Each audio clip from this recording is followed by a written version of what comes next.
What's up guys, D-Dogs Gaming back with another Destiny 2 video. If you enjoyed this video, please remember to comment what you think about it, like and subscribe for future content on the channel. I'm mainly going to be posting Destiny 2 as this is my main game. Every once in a while I play other things like Apex Legends as well and other first-person shooters. So getting into the video, in this game, I'm going to be showcasing a loadout that I've been using for the past couple days. I've really taken a liking to it because I don't use scout rifles that often, but they're a fun gun to use when I want to play more passive, and that's what you're going to see in this gameplay. You're going to see a pretty passive type gameplay. It does reflect on your efficiency at the end of the game. You usually get high efficiency games, and every once in a while I'll be aggressive with the sidearm.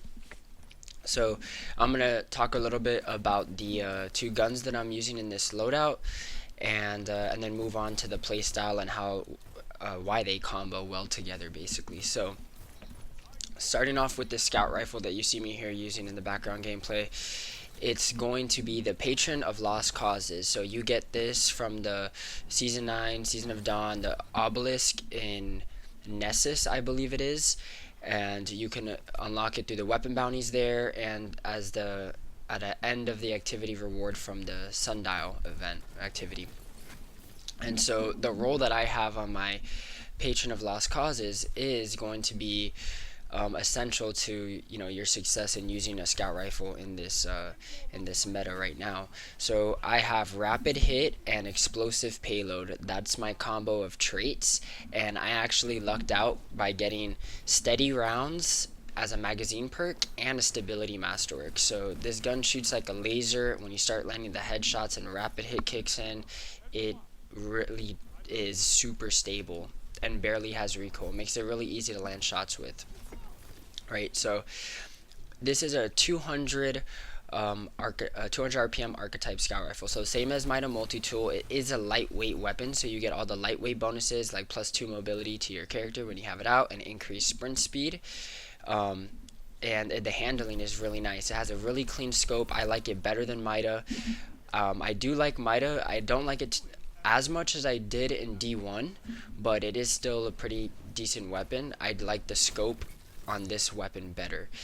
And so what this weapon is going to offer you is basically a really nice and respectable TTK from medium to long ranges, and it brings utility to the table, right? Because you can flinch snipers out of their hard scoping lanes with the explosive payload, and you can lock down lanes with it and other long range corners that other weapons can't do. And so that's what makes it pretty good. The explosive payload also causes a good deal of flinch. Think of like a trust and why explosive payloads on a trust on a 180 RPM hand cannon is so useful, because it causes a lot of flinch. This shoots at 200 RPM, so you're going to be shooting a little faster but not as much damage, and overall it's a really nice feeling scout rifle.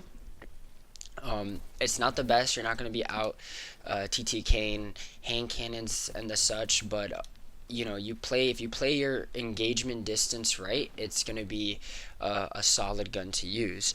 Now I pair it with in my opinion, for me, my god roll Last Dance, which I just happened to get lucky. It was sitting in my vault, but this Last Dance has all the good sights for stability, handling, and max range. I used this stability sight on it, I believe, and I have it with ricochet rounds for a stability and range bump, a range masterwork, and it's got rangefinder and moving target. So overall, it's very, very consistent feeling Omolon adaptive frame sidearm. The TTK on it is with 6 crits, 0.5 seconds, I believe.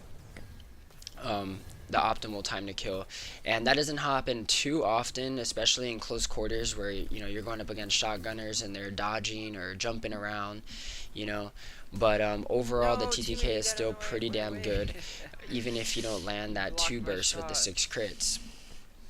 The rangefinder, the range is really important, so rangefinder really makes this weapon, I would say, and it's got really great stability. It's pretty much maxed out, like at 99, I think, and it just feels really good to use. So I'm enjoying this sidearm quite a bit, and it shreds in Crucible, as you can see here with the footage. It's got I used the targeting adjuster mod on it. So most people, when they use a sidearm, they use Icarus because they feel they won't need the inner accuracy, but sidearms are already really accurate from the air, so I don't waste a mod on that. Another good mod would be Counterbalance or Backup Plan. For me, Counterbalance is a waste. It's this particular sidearm already has really good stability. I feel like I don't need it. And Icarus would be really, I'm sorry, not Icarus. Backup mag would be really nice. However, I opt for targeting adjuster, and not because I need more aim assist or my aim is trash, but because when you're using it outside of its effective range, having an extra bump of aim assist helps offset your aim assist reduction when you're using it outside of its effective range.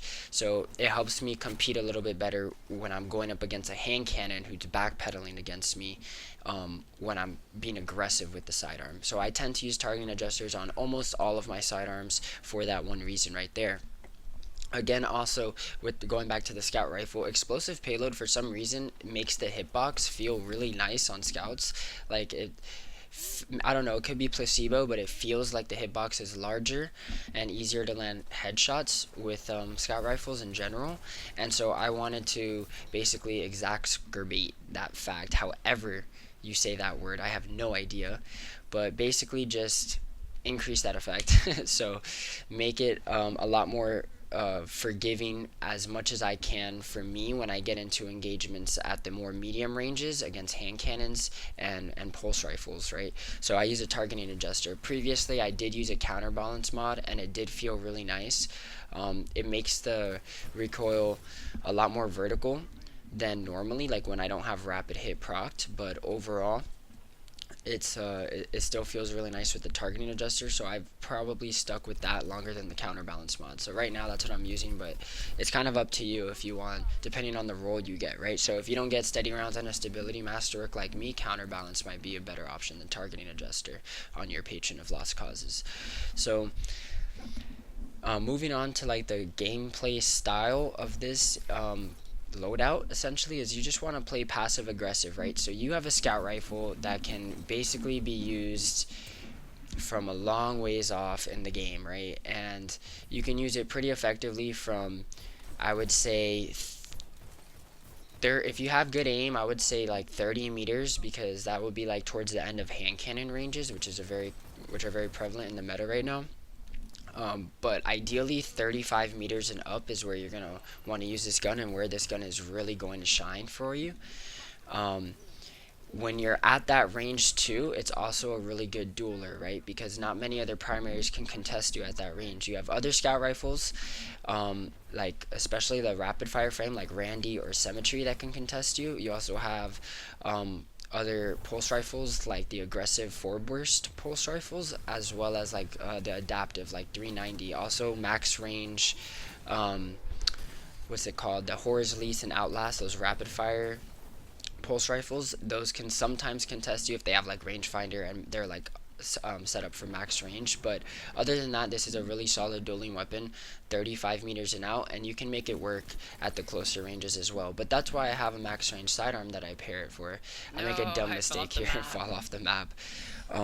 So yeah, so you play passive aggressive, you play your lanes, and you bait enemies, and when you feel like you have the advantage in close quarters, then you pounce on them with your sidearm and melt them before they even know what happens.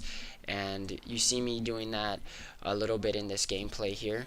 And using Top Tree Downblade on Warlock obviously pairs really nice with the sidearm, so you can't go wrong with that. Anyways, that is it for the video, guys. Drop a like for me if you enjoyed the video. Peace out.